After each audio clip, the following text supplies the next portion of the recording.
中俄联合军演落下帷幕，这次演习出现了歼20，双方还使用了共同的指挥系统，释放出了什么信号？我们有请曹卫东老师为大家解读一下。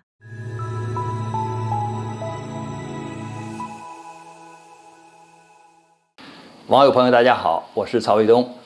最近呢，就是中俄两国的西部联合2021演习落下了帷幕。那么通过这次演习啊，可以说呢，我们中俄两国两军之间的战略互信呢进一步的加深，我们的这个军事合作进一步的密切。那么在这次演习之后呢，有人就问说，那这个中俄两国啊，这次军事演习，第一个是有什么特点啊？因为毕竟，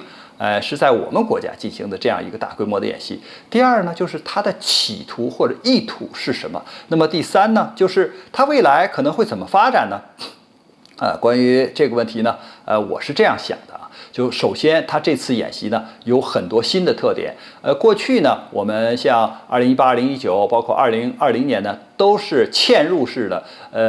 到俄罗斯啊参加了他们的战略演习啊。这个战略演习，比如说去年规模比较大的高加索2020啊，就是我们过去之后参加它的这个战略演习，但作为一个组成部分吧。而且我们也使用了俄罗斯的相应的这些武器装备，就是我们解放军啊很快就能够适应。那这个呢是我们参加人的，而今年呢是俄罗斯的部队来参加我们的这个战略演习，是由中国来主导的，而不是俄罗斯主导的，所以这是一个新的特点。而且这个地域的选择呢，是选择在我们青铜峡的陆军训练这个基地。那你这个训练基地里边就有一个什么呢？就是环境。这个环境啊，就是很符合中亚地区的，比如说干燥啊、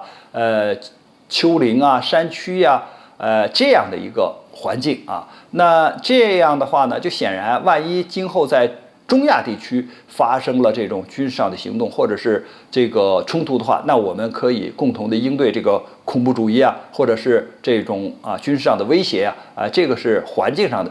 变化。还有呢，就是在这次的演习过程中啊，因为中俄两国的这个演习啊，不是说1天2天了，它有很长时间了。那这个我们过去呢，从海军啊，还有空军啊，还有陆军都进行过相关的演习，但是呢，作为联合的演习呢，并不多。因为这次演习呢，我们看到参加演习的部队，它动用的不但有陆军的装甲车、坦克车，还有比如说火炮、防空导弹等等一些装备以外啊，实际上空军这次它有这个运20这样的战略运输机啊，进行空投，打开3个门，就是左右2个舱，然后后边1个舱呢，它有2个通道往下面投送，快速的投送这些伞兵啊，还有装备啊，这是战略运输机。还有呢，就是作为作战的飞机啊，我们出动了像这个歼轰7，还有歼16。歼11啊，这是作战飞机，包括歼20这样的隐身战机也出现了。那俄罗斯呢，它的主战装备是苏30 SM 啊这样的飞机，它也出动了。所以它是一个空军和陆军的结合起来的这种作战的方式。而且就是作为陆军的作战呢，它也有特点，因为我们陆军的这个战略啊，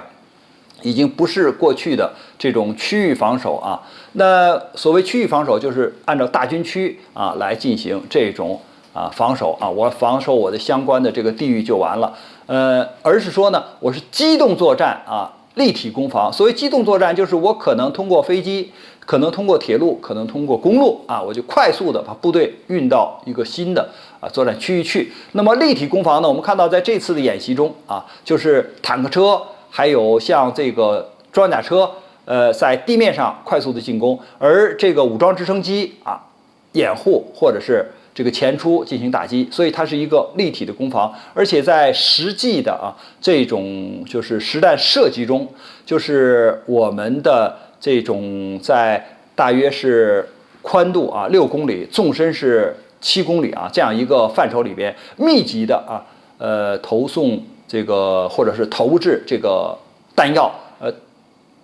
大约平均到每秒钟6发这个密度相当大，进行一种饱和打击，而且让俄罗斯的这个官兵来使用我们的这些装甲车来使用就是中国制造的武器装备来适应一下。所以呢，它体现了一个高度的信任和高度的这个就是配合吧。那么在这个演习的过程中呢，我们还新研发了一种就是软件，这样的话呢，一旦下达命令的时候呢，它可以从指挥所一直下达到每一个平台，比如坦克车、装甲车，甚至是某一个这个小分队啊，都可以收到信号。它是中文和俄文两种语言的文字，那你这个就可以随时随地的把信息收集起来，随时随地的把命令传达下去，所以这都是新的特点。那么在未来的时候呢，我们想我们有了一个很好的、很坚实的这个基础，那在未来的时候就是没有天花板，就是上不封顶，我们可以继续的发展。一个是在规模上、区域上进行发展，还有一个就是我们在武器装备的这个合作上进行发展，还有一个就是人员的这种编组这种相互学习、相互的合作上进行配合，这样有利于我们共同维护国家的安全、地区的稳定和世界的和平。关于这个话题呢，我们今天就聊到这儿，感谢大家收看，我们下期节目再见。